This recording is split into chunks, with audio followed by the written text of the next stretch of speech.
Great. Hi, thanks for using the chat. Hello, Naresh. Hi, Heba. Hi, Alexis. Thank you. Nice to meet you. Nice to meet you too. Thank you. I was Where looking are you forward. joining? Where are you joining from? I'm joining from Hyderabad, India. Very cool. That's I awesome. was so excited because the topic you choose is dire need of the hour and the decades to come, mental health, and I'm so grateful that you're doing this for everyone. I Thank you. appreciate that. Thank you so much. Thank you for being here. We have a lot of My great pleasure. resources. A lot of great resources for you and everyone else joining. Thank you. So you can keep on practicing beyond this workshop. I wonder if I could share this. I think I could share our stream too. Let me copy this link. So if you have friends or family who don't have Zoom or don't want to be on Zoom, but they love YouTube, they can join here. Let me see if I copied and pasted. Nope, that's not it. I'll put it in the chat. Nope, if it lets me. Well, Heba, would you like to get us started while I figure out how to share this link? Yeah, no, I'm happy to get us started. Welcome, everybody. This is our first discussion of what we call Wellness Watch, proactive mental health techniques. Dr. Alexis Moreno is a psychologist, and she's the founder of Wit Reason. And my name is Heba Saleh, and I am the founder of 8 Moments. I have a marketing background, and I have a small business called Key of Life Ventures, where I do marketing for small businesses. I'm also a yoga instructor and a culinary nutritionist. So I have a few things going on, and Dr. Alexis has a lot of stuff going on as well. I'm sure she's going to share a little bit about that. Yeah. Thank you for joining us. Yes, we keep active, huh, Heba? Yes.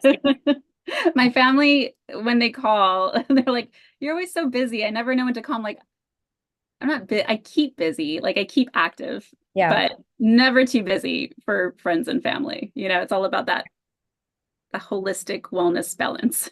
Right. I love that you do yoga. I take bar classes and yoga. I don't have the like memory for like physical movements. Like choreographed dance, I took it all my life and could not remember movements and names of movements and how to put it all together. So that's okay. It's not I'm so about impressed with you. Oh no, I'm impressed with what you do too. It's not about remembering, it's more about just enjoying it. Like I guess this is part of what we're going to talk about, right? Like mindfulness through whatever movement you do, even if it's a walking or whatever simple movement. So it doesn't have to be like fancy or anything. Do you want me to get started on the slides? Do you want me to go forth on the next one? Yeah. Okay, great. All right, so let me read you a quote that I like a lot that encapsulates mindfulness by a guy named James Baraz. And it is, mindfulness is simply being aware of what is happening right now without wishing it were different. Enjoying the pleasant without holding on when it changes, which it will. Being with the unpleasant without fearing it will always be this way, which it won't, thankfully. So that's something to keep in mind. It is basically being in the present, being self-aware and being in the present. And this is a beautiful scene that we can appreciate. I put that in there because I wanted to set the stage of like, yes, going to beautiful places and being in beautiful environments can help us be mindful in that moment. And we don't need to travel to exotic destinations in order to practice mindfulness. So 100%. We're going to talk about like how we can incorporate mindfulness in our everyday lives, not just, you know, when we're on vacation. Right. Exactly. Thank you for sharing this slide. I actually really like this this view. It's so beautiful. Calming. Right? A lot. And then now Dr. Alexis will share a little bit about understanding mental health challenges, including common mental health challenges and their impact, how to detect them early, proactive approaches, and some evidence-based mindfulness techniques. Yes, so thank you very much again for joining. We're going to be talking about a variety of things today and focusing on mental health challenges. If you feel comfortable in the chat, whether you're joining us in Zoom or on YouTube, if you could tell us your understanding of mental health, like what does mental health either mean to you, or how do you define it, or how have you heard mental health defined? I'm just very proud that mental health as a terminology has become so much more common and popular in both mainstream media, on social media, just in our everyday discussions. We're even seeing like celebrities talk more openly about their mental health struggles, athletes, other role models in our societies and culture, and hopefully it's becoming more of a common discussion for you and your families as well, or amongst your friends. I go into workplaces and talk up mental health, even in the workplace environment. So talking about mental health is very important, and then having a good understanding of what we're talking about when we're talking about mental health. So Heba, if you could change to the next slide. Sure. This is a really great resource that I would like to share with you all. This comes from Mental Health America. I think it's online, so it's accessible, even if you're not in the States. But what this is you can actually take an online screener test to kind of learn more about yourself and see if some of the things that you might be struggling with are actually like a diagnosable concern. And so Mental Health America put out this resource. You see the link right there. It's at screening.mhanational.org. If you go there, I'm sure you could just find it as well. If you want to get specifically to that page, /screening-tools. And they'll allow you to click on a variety of these common mental health experiences that people experience. So looking at this list, you could see there's depression. I'll go down. ADHD, which is something I was diagnosed with finally junior year of high school. But even now, as more people are talking about mental health, even in their adulthood, people are starting to get tested and finally understand what's been going on with them their entire lives, and are being diagnosed with ADHD. PTSD, which stands for post-traumatic stress disorder. If you experience a trauma in your life, which means experiencing like a life or death situation of yourself or of a loved one, or something that causes intense distress, that doesn't necessarily mean that you'll automatically experience PTSD, but that is a risk factor. So if you have experienced some kind of either personal, like in your own life, or even in your community, gun violence or war, or even natural disasters, like those are all like traumatic situations. And so if you experience something like this, and you're not sure if your responses to it are within, the average expected range, or if it's something that you might need more support and care for, then you could take this PTSD test. There's also the parent test for you to test your child's mental health. So I think this would be from the parent's perspective on their children's presentation, so you could kind of have a better understanding, like, how is my kid doing? Like, is this what's expected, or is this something that might need extra attention? And then down below, you even have some tests in Spanish. Up on the next row, you have postpartum depression for new and expecting parents. So it's in the title. That's something that I'm glad we're talking about more as well. You also have a test for bipolar disorder, eating disorder, and then even youth mental health tests. So you're thinking like children to teens or adolescents. And then there's a self-injury survey. And then anxiety, psychosis and schizophrenia, addiction. And then you have a Spanish test for depression, and then workplace mental health survey, which I should promote more in the workplace. Like, just take this test and see how your workplace is doing. So if you're in a workplace that's like really where you feel really overwhelmed and maybe even burnt out and distressed chronically, this might be the test for you. Or even if you're like, hey, my workplace is pretty chill and you want to just show how calm, cool, and collected your workplace is, then you could take the test as well. It doesn't have to be all about concerns. So I definitely recommend, in order to help you learn more about mental health in general, and in particular to explore your own mental health and well-being, to visit screening.mhanational.org, and you can explore all of these different tests and see what might be going on for you. If you get results that are concerning, then you'd want to talk to a therapist, a counselor, even your primary care physician as well. And they could direct you to the resources that you might need. And there's even resources on this page as well. Do I have another slide? Yes, this one. So that, thanks. I know the tricky thing about me not having the slides open is I forget which slides I have next. So what does mental health have to do with mindfulness? Well, when we're talking about mental health, it kind of comes in like, you want to think of it like a bell curve, right? Where we all have this kind of baseline standard of how we're feeling and how we're doing. And within that baseline, we're going to have mood fluctuations. So there's like a gray area, right? We're not always going to be happy. That'd be kind of odd. We're not always necessarily going to be sad. But we're going to have a range of mood on our day-to-day regular living. Now, the bell curve comes when we're hitting some kind of spike of a concern or symptomology, right?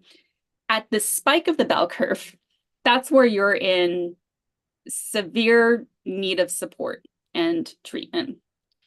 When you're down at your baseline, that's when you're chilling, doing fine. What we want to promote is working within your day-to-day baseline to ensure that you're taking care of yourself on a day-to-day basis as a form of either prevention from spiking up or as a form of reducing the intensity of this spike of some kind of severe symptomology. And one way that we've found through research, this isn't just opinion, but research shows, as you see on the slide here, mindfulness meditation in particular is backed by the best clinical evidence compared to any other type of meditations out there. I mean, obviously, do what's best for you. But what we would like to focus on for today as part of research-backed recommendations for being proactive with your mental health is mindfulness. And if you're interested in learning more about mindfulness from the mental health perspective, there's a program called Dialectical Behavioral Therapy, DBT, and they provide skills training to learn exactly how to do it and what to do. So when we're talking about mindfulness from a mental health perspective, particularly from dialectical behavioral therapy, when we're saying what we're talking about, when we say mindfulness, we're saying we're observing everything externally around us and internally. We're describing, and you want to use as like descriptive language as possible, nothing that will be subjective, like, oh, it's nice. No, that's subjective. You want to be like, oh, the sky is blue and the air is cool, you know? And then you want to participate in whatever you're doing, meaning you're actively engaging in that one thing, not you're outside taking a nature mindful walk and you're like on your phone. That's not participating. Now, how you practice mindfulness is you do so non-judgmentally. So even if I'm taking a mindful walk with my dog and she has to poop, I'm trying not to judge any like aroma that comes from that, right? I'm just like recognizing that's what it is. I don't need to like get all up in it, but we're just noticing. I'm also noticing the aroma of the flowers, right? And then one mindfully means you're in that present moment. Your mind is on one thing. And then effectively means you're practicing mindfulness in whatever way you need to engage in that experience. So what it's going to take for me to effectively engage mindfully in a art painting class is going to be very different than effectively engaging in just like a sitting and present being form of mindfulness meditation. And so we're going to dive into that even more with Heba and some examples. Thank you very much. So I will share a little bit about 8 moments, what the concept is. I'll guide you through a very short exercise just to give you an idea what a guided meditation kind of thing is like. And also we can discuss a little bit about how this can be integrated in our daily life. So, introduction to 8 moments. This is actually a fact that I found fascinating that I actually did not know prior to coming up with the concept of 8 moments. Did you know it takes a little over 8 minutes for the sun's light to reach Earth? That's right. The light does not automatically come. It takes time. And so similarly, we need time to self-reflect, to sit with ourselves so that we can analyze our goals, what we want to achieve, how we feel right now, how things have worked so far, what didn't. All of that self-reflection is what helps us grow. So 8 moments basically provides resources and tools to help for you to be your best self. And our intention is mindfulness with purpose. That would be my tagline, mindfulness with purpose. And the flagship product, which I'm going to discuss later, is a mindset journal, which is designed to help you craft goals and intentions for your future, savor the seasons in every day of your present, and learn and heal from your past. So it's split up into those 3 sections. We also offer online and in-person workshops, guided meditation sessions, and mindful movement classes related to yoga and otherwise to help you deepen your mindfulness practice and connect with a supportive community. So that's basically, and the intention behind this is really to make it as accessible as possible to as many people as possible, so that people feel that they can take control of their mental health and not just be, subject to whatever comes their way without having the tools. So now I want to just guide you through a very short, like mindfulness meditation practice. And wherever you are, I'm not sure where everybody is right now, but wherever you are, just find some peace, first of all, in your heart. And you can keep your eyes open or closed or whatever gives you comfort, or just have a gentle, soft gaze. We'll first draw our attention to our breath. So you can take a deep breath in through your nose, fill your lungs, and release. Let's do it again. Take deep breath in through your nose. And exhale. Notice now any sounds around you. If you're indoors or outdoors, maybe there are birds chirping that you can hear. Maybe there are other sounds around you. Just notice the sounds and notice still that your breath is going in and out. And notice any thoughts that come your way. Understand that they are just thoughts. They come and they go. And anytime you have a thought that you don't want to stay with, you can just acknowledge it and then you can just let it go. Wherever you are, you can relax your body.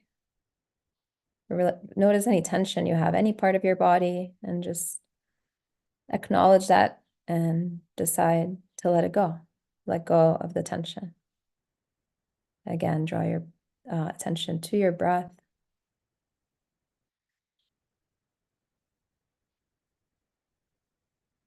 Think of one thing that brings you joy, that brings you peace, and find some gratitude for that thing. Let's take one more breath here together. Inhale through your nose and exhale. Effortlessly exhale. And if your eyes are closed, you can gently flutter them open. and I welcome you back to our workshop. I hope that was relaxing for you. I've started practicing mindfulness kind of along with my yoga journey. So I've been taking yoga on and off for many years, and I decided to become a teacher. And that's when I started to incorporate some more of this because there was so much focus on the breath. And so I was like, I should try this. I should just, not just go through the poses. I should actually breathe and like focus on the breath. And it's actually very, very calming. So a lot of times when I'm stressed or even to help me fall asleep, I focus on those mindful breaths and just through the process of focusing on that, I can clear my mind to be able to relax in whatever position I am and kind of de-escalate from whatever has been stressing me. So that was one example of a mindfulness technique, but I'll just share a couple of other things related to mindfulness, and then we'll move on to something else. So mindfulness benefits. There are a lot of benefits to mindfulness, like Dr. Alexis shared.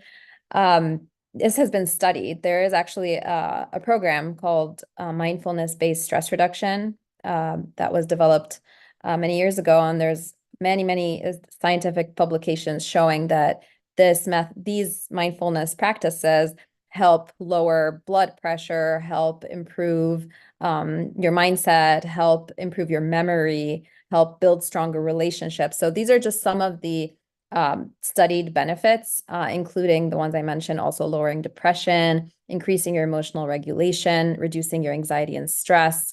Also better physical health, like I mentioned, the blood pressure, but there are other things as well that improve as a result of regulating your emotions and improving your mental health in general. So here are some concrete examples from a source called Neurohacker. These are from studies published recently. This is from 2016. Long-term meditators have brains that on average look 7.5 years younger than non-meditators. So if you're looking to look and feel younger, just real quick and just 5 minutes a day, there you go. Just add that into your routine, a mindfulness meditation practice.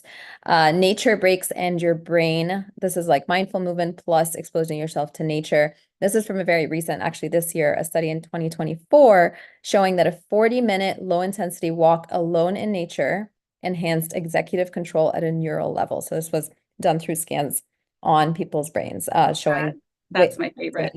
Yeah, right? I love nature walks, and I'm all about advocating for making sure that we have more natural environments, in cities and in suburban areas, just so everyone has access, at least like walkable access. They don't have to like drive to get there. Totally. I love that. I'm the same way. I mean, I feel like it's part of being human, just and we've maybe lost some of that appreciation over time with offices and with industrialization, but I think deep down in our core, it's just something you can't separate from being human. Just exposing your eyes even to the sky, to the greenery of the trees and plants, to the sounds of the birds chirping, things like that have the leaves and branches and the swaying in the wind. I mean, it gives us so much. Yes. And then what I also want to recommend is that if you don't have access, or you don't have time to take the drive to go to your local park or beach or national forest, even trying to find little gardens or nurseries around where you live, or even starting to work on your own little garden and have a plant around, and then focusing your attention on that plant, while you're either gardening or nurturing it, or even just meditating with it, has some benefits as well. Right. Yes. No, I like those ideas. So some other examples of mindfulness practices. So mindful breathing, we did a little bit of that together. That is an example, just drawing the attention to the breath. There's different methods of doing breathing, maybe holding your breath on certain counts. Some people like that. Some people don't. So you can just try, for yourself and see what resonates with you. Guided imagery, like Alexis mentioned earlier, you don't have to go to those places in person. I mean, it's great if you can, but if you can't, thankfully, we have access to beautiful pictures, videos, nature videos, even just looking out your window. Like I said, even as simple as looking at the birds, the sky, Using your imagination, your you know, imagination. think Exactly. about when we were kids and like anything was possible, you know, with fantasy and imagination play. You still have access to that as adults. And Yeah. so tapping into that, and then even just visualizing in your mind, either places you've been to that you love, or even just creating like your own fantasy world. You know, that also works for guided imagery as well. I have my own like secret place in my mind that I could go to that I even have like locked behind a door with a key. So it's like nothing toxic can get in there and I could unlock it and get into this space that's like super cool and not real at all. Right. Yeah, these are great ideas. Another one is a body scan. So I did very little of that in our little meditation, but basically focusing on parts of your body, starting from your head down to your feet, each one just focusing on it for a moment and then relaxing it in whatever position you're in. A lot of people like to lie down, but really in any position you can practice that. Mindful movement, again, it doesn't have to be yoga. I love yoga, but it doesn't have to be that. It could just be even a walk, mindfully walking. So like Alexis mentioned, not being on your phone, Yeah. just noticing your surroundings, that kind of thing. Noticing how like, you feel. I'd like to add also dancing. Oh, You know, yeah. I have a lot of clients that I work with. They love salsa dancing or even like Yeah. twerking class. I like bar class, you know, so it Yeah. feel test things out. And even if it feels uncomfortable at first, see what feels right for you. Yeah, love dancing, salsa dancing too. That's cool. Insight meditation. So insight meditation, basically, insight is your own self-reflection. So taking time to think about your own goals, your own like progress and meditating on that and being self-aware in that process. Loving kindness meditation is thinking about someone else in a positive and empowering way towards that person. So even if you don't have any spiritual practice, just the process of having that kind of loving kindness meditation impacts the way that you treat that person without even you realizing it, right? Like, so if you have a loving kindness meditation towards somebody who's going through a hard time or who's even giving you a hard time, then maybe you are better equipped to deal with that. Mindful eating, that is a big struggle for a lot of people with screens and with, all sorts of entertainment that are given during eating time. Just Yeah. basically trying to go back to being a baby a little bit, not so much like putting your fingers in your food, but just like a little bit of that, right? Like imagine a baby trying like a lemon for the first time and a little scrunch in their facial expression or something, kind of appreciating food from that lens as if you were trying it for the first time, also appreciating the people that prepared it or how it came to your table. And mindful eating, there's a lot of research around this practice as well. It's exceptionally beneficial for those who experience or struggling with eating disorders. It can even help with the process for those who experience like IBS, you know, irritable bowel syndrome. So just slowing down and being really intentional with their food, admiring our food, and then just being really really present. And I like the gratitude and appreciation that could come from that too, like recognizing where our food comes from, and especially if you grow your own herbs or have your own garden too. Yeah, I love that. Yeah, definitely. I think to the point about IBS symptoms improving and things like that, I think it's because also they slow down their chewing, they maybe chew longer, and all those secretions for digesting the food are Mhm. actually able to come out as opposed to like stuffing your food in your face My and my not. friends make fun of me because I'm always the last one who finishes eating. Like not even like right away, but like minutes after the rest of my group of friends I'm having dinner with. Minutes after I'm still like slowly eating and finishing my food because I want to enjoy it, you know. Oh, good Or I'm job. busy talking. I have to remind myself of all the benefits because I tend to like, if I'm hungry, I'm gonna eat that quick. So I Right. have to like, yeah, I have to slow down intentionally. So it depends on your also like, yeah, it depends on people's initial baseline of what they're used to, and it's kind of like correcting those habits sometimes. So Yeah. um Yeah, and that leads me into the last one, which is called monotasking, basically the opposite of multitasking, something that's super difficult for me as somebody that used to pride herself on being able to do so much and so little time and being able to be efficient and all that.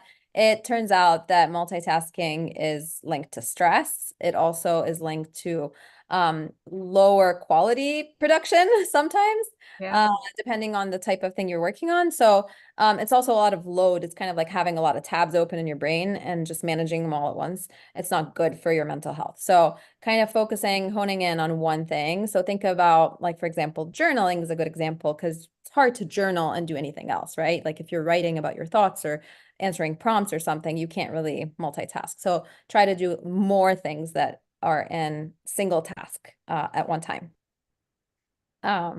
So just moving on here, this is a quote that I really like. Most of your life will not be extraordinary. Sorry to break it to you. Most of your life will be simple things done regularly. So if you're going to only enjoy or be happy when you're on vacation, after a lush paycheck, after a big career win, you're going to spend most of your life really dissatisfied. So you either learn to love the day as it is, or you don't learn to love life at all. So that's Brianna Weist. I really like that because it's like it's a little bit of a reality check here. Like most people just live for certain moments or they have all these, and it's fine to be excited, especially excited about certain moments, but just to live for those and to just not really live the other days, that's Oh. that's no way to live. That's what I appreciate about mindfulness is that it's like a gift that we're giving ourselves, this gift of this present moment that we would otherwise have not even paid attention to.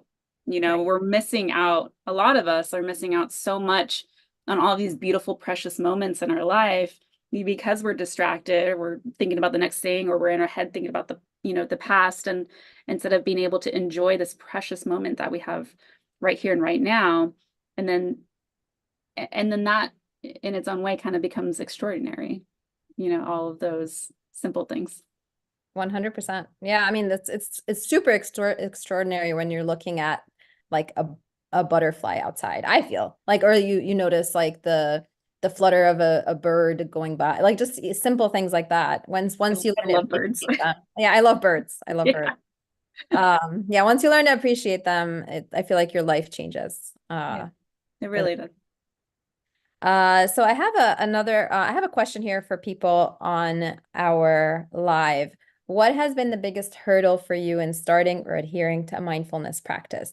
Is it time? Is it lack of resources? Is it too many distractions?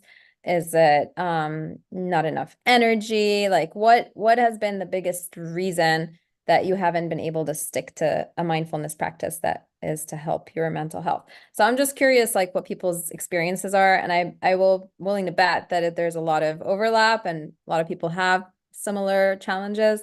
And once you know what the challenges are, the reason I'm asking is because once you know what the challenges are, then you can address them. But if you just don't really admit they're a challenge, or you don't even think about why you don't do what you are supposed to do, then life will continue as is, right? And you won't benefit from some of those things. So that's a question that as something comes to you, just you can put it in the chat. I see here a couple of responses. Put myself out there. I'm sorry, what? I put myself out there. I Did you say something? Oh, social media entertainment and learning. Yeah, girl, I know. I I hear love it so much. And then I'm like, I should open this like meditation app. I'm like, oh, but it's not as fun as yeah. TikTok, you know? I hear you. Yeah, I think just carving out the time for Yeah, me, carving out the time and not letting other things crowd into that personal time. yeah. But that's a real one, especially learning, because you think, oh, I'm just learning new things. I'm getting better. Like that's a positive, right? But if you're doing it at the expense of your own Just being, personal relaxation, exactly. yeah, yeah, Being if you're always doing, and this is more to me than to anybody else, because I'm always trying to do stuff. me If too. you're always doing, you too, Alexis, it seems like Yeah. if you're always doing and you're not being, then that's gonna wear at you It eventually. is. Let's Um, put other people's guidance, struggling with consistency, distractions. Yeah. yeah. Oh, yeah. Don't have the time, distraction. Yeah, these are the most common things, but Health boundaries we set for ourselves and with ourselves. It's not just for other people, right. but yeah. Yeah, so I think for me, like the most helpful thing that I've been able to do is just cultivate like a small habit, like a mini habit that is very hard to miss. Like say, for example, when I wake up in the morning, 3 minutes of mindful breathing without any phone. Do not reach for the phone for just 3 minutes. 3 minutes. Start with something really basic. At least for me, that's been super helpful. Or at night, if I don't want to keep staying on my phone at night, you can tell the phone is an issue. Right. I just put it in the main level and then just like go upstairs to sleep. And then it's in the main level. So even if I'm not falling asleep right away, I'm not inclined to pick it up. Ooh, that's impressive. Yeah. No, I mean, I'm that lazy. I don't want to go down one flight of No, stairs. that's good. I listen to my stories to help me fall asleep. So I'm like relying on my phone to sleep. Yeah. What's worked for me and what I recommend to my clients who are trying to build up a mindfulness practice or anything really, any kind of habit, is trying to pair it with something you're already doing regularly. Yes. Right. So even like brushing your teeth, if you're doing that regularly, which I highly suggest you do, that in and of itself can be those 2 minutes where you're being mindful in that practice. I have a dog. She is not going to let me not walk her. So like walking my dog becomes part of my mindful movements, that practice. Cooking, washing dishes, doing laundry, all of those you can be very mindful and get in the practice of training your brain and your mind to focus on one activity versus all the other stuff we got going on. Yeah, I love that advice, like turning mundane things into mindful things so you can enjoy them more. And I like that you brought up brushing your teeth in a previous workshop I did. I actually mentioned that as like a habit stacking, kind of like what you said, but I did it with tongue scraping. I don't know if you've heard of that, but like this little tongue scraper that you use, it's a metal thing.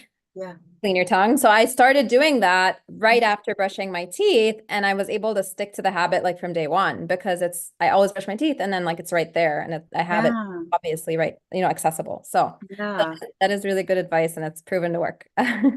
Thank you for the feedback, everybody. Yeah. So now I'm going to pass it along to Alexis to talk a little bit about journaling for mental well-being, and then I'll share more later. All right, so we're diving into the therapeutic effects of journaling on your mental health, how to start and maintain a journaling practice, sharing examples of journal prompts. So we're going to talk about that together collectively. And then we even have some fun journal examples for you to consider building into your journaling practice. So go ahead and switch it over to the next slide for me. It's hard for me to bring this up with clients because it feels like such a cliche at this point where it's like, well, have you tried journaling? I try not to say it in that type of way, but so I always add the disclaimers like, this is going to sound like really, really cliche or like really obvious. But the reality is that journaling is incredibly powerful for us to emotionally and cognitively and even physiologically process. A lot of people come to see me with some of their mental health struggles because it's just all very much up here intellectual. And the challenge is when we have a lot of things going on in our mind, if we're suffering from like anxiety or ADHD or even PTSD or even depression, I mean, all of that is very mental based, very mind based. And it's almost impossible to try to kind of situate all of that internally. So the process of getting it out and onto something, like you could go ahead and get the fancy leather bound journal books if you want. You could get a sticky note, you could get a napkin. I mean, it doesn't matter. You could even get something to create artistically. The goal is to get it from here and externalize it out in a very tactile way, so that way your mind can process it a lot more effectively. And when you're doing that process of journaling, as you see in the slide here, research shows that journaling will help you achieve your goals, boost your memory, improve emotional intelligence, strengthen communication skills, and help you work through anxiety and stress. And that's from Mental Health America. This is hyperlinked.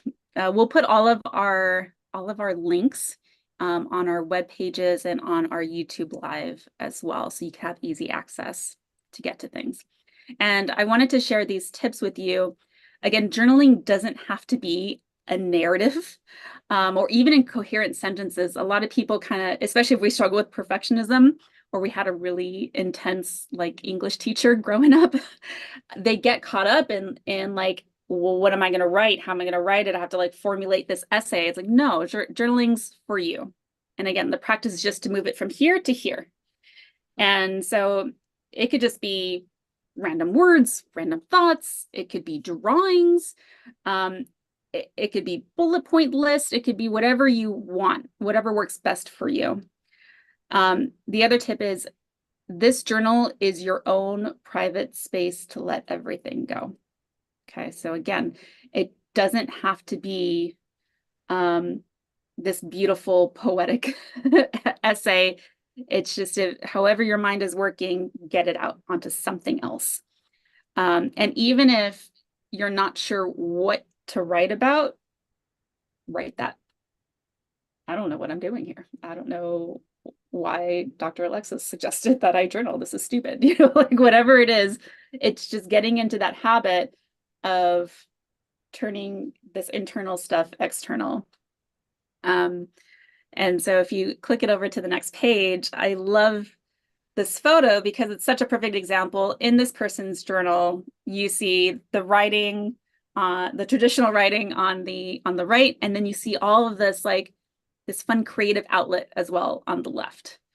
And so your journaling can even be cutting clippings of like sayings, of things that resonate with you, of certain colors or textures or items. That's all part of your process as well. So please feel free to have fun with it and play with journaling and allow it to be just a personal self-expression for you. I think you had some other things to add too, Heba. Yeah, that reminds me of like scrapbooking, kind of like high school days a little bit, but I love it. I love the self-expression and the just it's the simplicity of like not making it something that you have to show. So just making it something that you want to experience yourself and show yourself. So yeah, like going along with what Alexis just said, journaling has actually been shown to help with both consistency and mindfulness, and also with healing. And I'll get into a little bit more of that in a bit. But self-awareness is one of the most important traits to develop and grow in order to keep growing as a person. So if you are not self-aware, if you don't know why you do what you do, then you cannot change what you do. You cannot acknowledge what you do. You cannot ask for forgiveness for what you do. You cannot be proud of yourself for what you do. You can't, because you don't really know and you don't really remember. But if you are self-aware, if you're taking in that time to share with yourself some of what you've gone through, then that helps promote that. Also, another thing is if you're not tracking your goals, then you don't know what you're meeting and what you're not meeting. And you don't know how you are growing and what your progress looks like. And so I think a lot of that, the sharing just helps keep track of that. And it helps keep track of it on paper, so it doesn't have to be jumbled up in your head. So kind of like what Alexis shared, like taking it from the head onto outside. And in that process, there's more clarity. And then the last thing is emotional processing. So if you've gone through a hard time, and who hasn't, everybody goes through hard times, processing that through writing has been shown in over 200 published scientific studies to improve health outcomes in the body. So like people that have various conditions, including autoimmune conditions, including digestive issues, including anxiety, including sleep issues, you name it. I mean, there's certain ones have been studied, but like for all of these, there's a marked difference and improvement for people that have gone through a certain journaling protocol.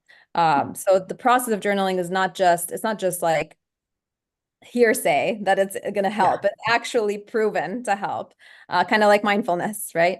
One of my favorite studies was done with veterans with PTSD.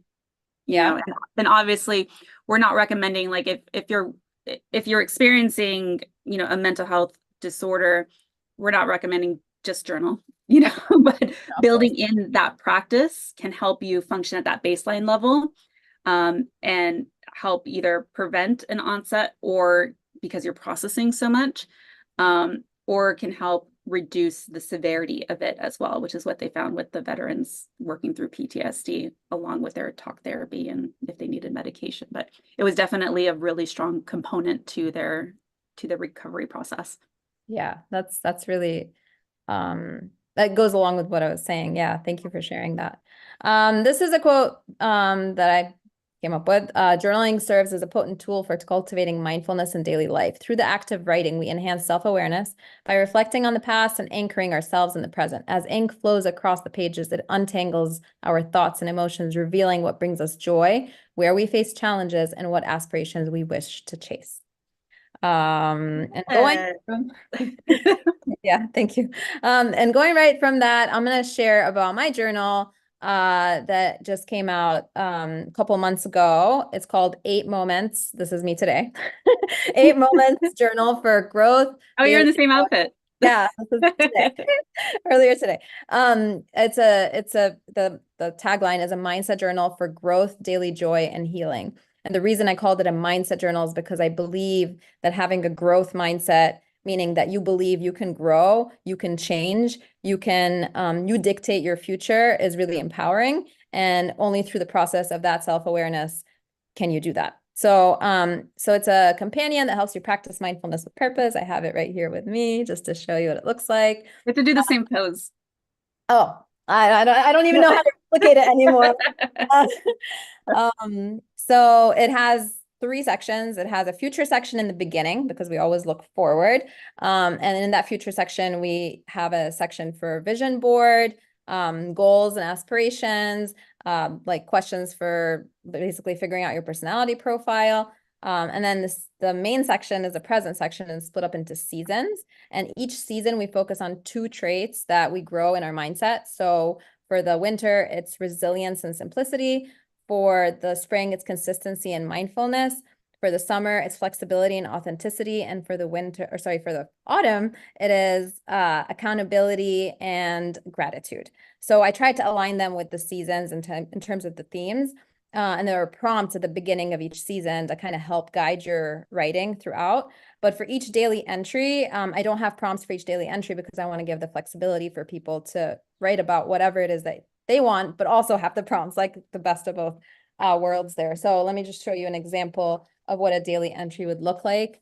You fill out the date, it's undated. There's top 3 tasks here, what you're grateful for, very important to be grateful for stuff, a little open space for writing. And then in the bottom there is a health tracker, which I also have on the slide up there, showing some 8 things, sticking with my 8 theme, that you want to be tracking for your health. And this is a simple, like the first part you fill out during the morning, and then this one you fill out at the end of the day and just quick, like jot down, or, you know, just to keep track of your health goals. And there are also methods in there to help you create those goals, especially for nutrition. And finally, sorry, what did you guys say? No, over here enjoying. I love the icons because for me, I want to like color them in, you know, but you have the choice. You could like you can take it off. Like my creative side is like tingling. I was like, oh, I want to like color in all those little things. That's gonna be so fun for me. It's gonna be like an extra reward. That's awesome. Yeah, thank you. That's also I wanted to show the plan this season, and there's a reflect on the season. It's also very graphical in those parts, just because I felt like it helps to have some kind of graphics to guide you from, you know, being all over the place, to help you a little bit. Yeah. Yeah, and then finally, the last section is the past section, and it's a section that has two parts. First, there are insights from your past, so there's some questions there and prompts, but also there's that expressive writing protocol, and I mentioned it a little bit earlier about how it's a specific writing protocol where you sit for 4 consecutive times, each time 15 to 30 minutes, and then you write in an unfiltered way about a traumatic or painful event or experience that you've had. And then those studies, those 200 studies I mentioned before, have shown that when you go through that protocol, at the end, you have processed that trauma or painful experience in a tangible way that actually improves your health. So I wanted to include that in there. The Huberman podcast mentioned it recently last year, and I found it something really like helpful that people can use as a tool, in addition to having therapy or whatever it is that can also help you with the pain. It's not additional, it's supplemental. Yeah.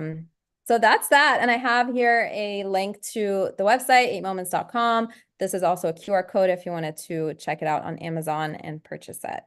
And now I'm going to move on to your journal. As another option, either for you or for the nerd in your life, we have created journal absurdities. This wasn't my creation. This was actually my spouse's, who is also a therapist. And he's a self-proclaimed nerd. And he's like, when he was struggling to find a good journal, especially one with prompts for him and then his fellow nerdy clients that he works with. And he's like, all of them are branded in a certain way that doesn't really resonate with everybody. And so he created this book, this journal that, as you can see here, focuses on 52 prompts and mindfulness experiences to guide you on a creative and playful mental health journey. And so these prompts are meant to inspire creativity, and they're intended for all those who enjoy all sorts of strange and wonderful things the world has to offer. So it's a guide to your mental health from a different perspective, full of sci-fi, fantasy, bizarre, and odd. So you could get a little feel for my husband's personality. And I just love it so much because it's so unique. And we really want to encourage that both mindfulness, journaling, and just being proactive in your mental health is for everybody, And so here's an example of, we just kept open pages. So that way you have tons of places to either write and or draw out your experience. And so this is what one of the mindful experiences look like. There's several in here, just kind of broken up in there, and it'll give you exact directions on some kind of fun mindfulness activity to engage in. And then the other pages, again, nice open flow for people. There'll be fun prompts for people that have some nod to something sci-fi or from a comic book or from something nerdy that I don't get most of the references, but you don't have to in order to understand what the fun prompts are. So this is another fun option for you or the people in your life who are more on the comic book sci-fi nerdy vibe, but are interested in journaling, or you want to get them interested in journaling. I love that idea. I love the fact that there are options for people, and that people can feel like they can be themselves no matter what method they're using. And I think that's important, to be accessible to all sorts of people, so that, it's mindfulness is not for just yoga practicing person, or you're just a person who does X, Y, and Z. It is for gamers too. Yeah, it's for gamers too. Exactly. I like that. The QR code that I added at the last minute isn't on this slide, so let me figure out how to. Can we put the link in the chat if you have it? Otherwise, I could bring it up. While we do that, I also wanted to ask you all a question in the chat, in our Zoom chat at least. If you're following us live on YouTube, feel free to put in the chat. What would you like to do to maintain a journal practice? What do you think would work for you? Earlier, we talked about different ways to build up habits with mindfulness or just in general. So if any of that resonated with you, put that in the chat. If there is something that you know works for you, or you already have a journal practice, let us know. Like what is it that you do to keep that up? And then now we're on to Wit and Reason preventative services. Keeping a specific diary. Yeah, it's nice to even just recap the days. Having it near your bed. I like that. Accessibility is very important. Just having Yeah. it next to you, reminding you. And then I'm putting in the chat journal absurdities for my mind blanks on how to spell.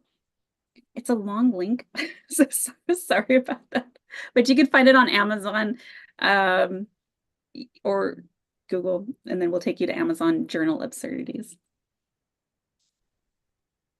Okay, so real quick, let's go over Wit and Reason and what we do. So I'm the founder of a mental health practice called Wit and Reason. And on the next slide, you could see a couple examples of our webpage. On the top part is our main webpage where you could see a variety of services.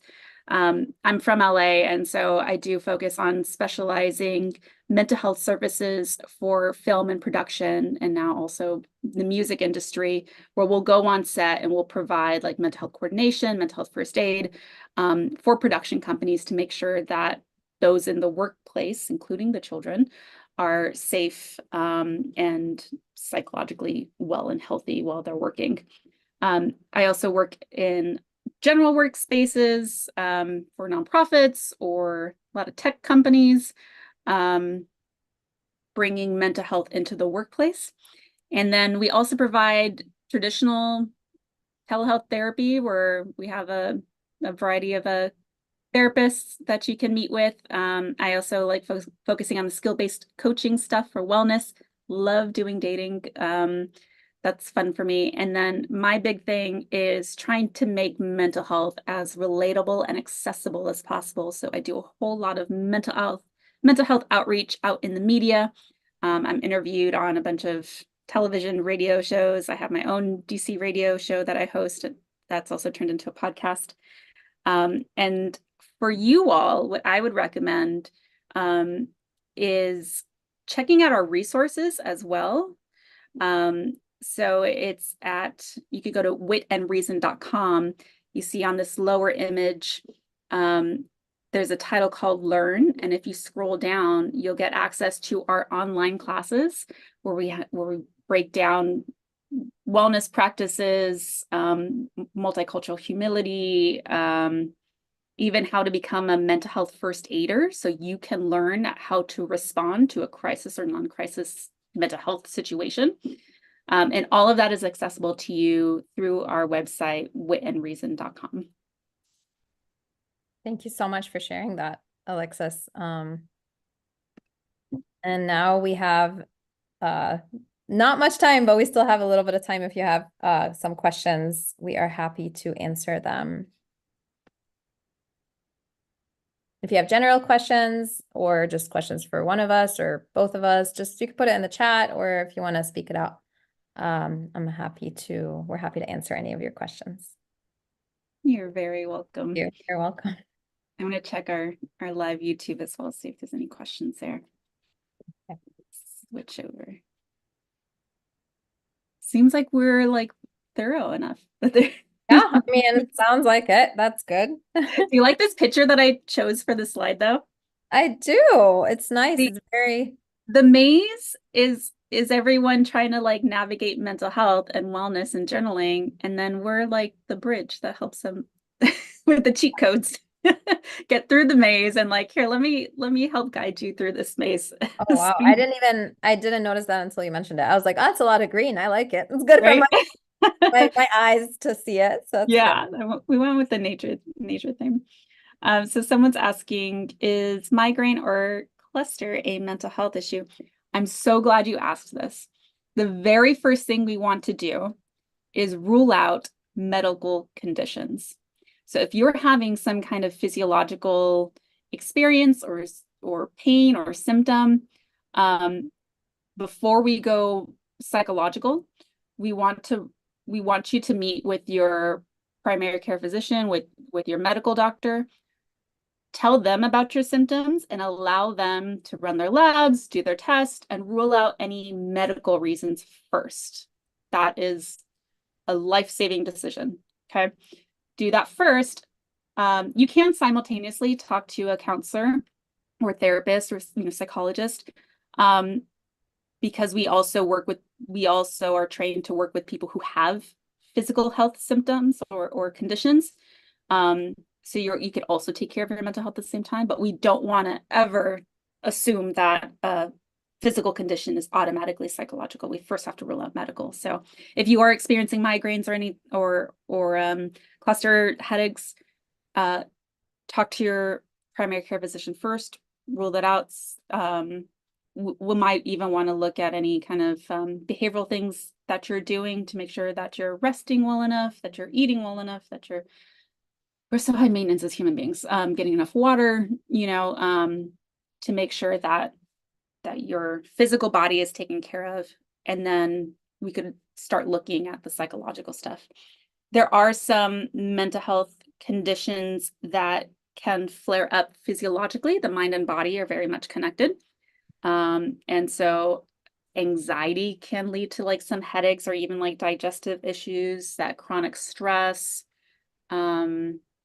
So doing that body scan, I also recommend to clients because it helps them recognize if they're doing anything that might be experienced physiologically.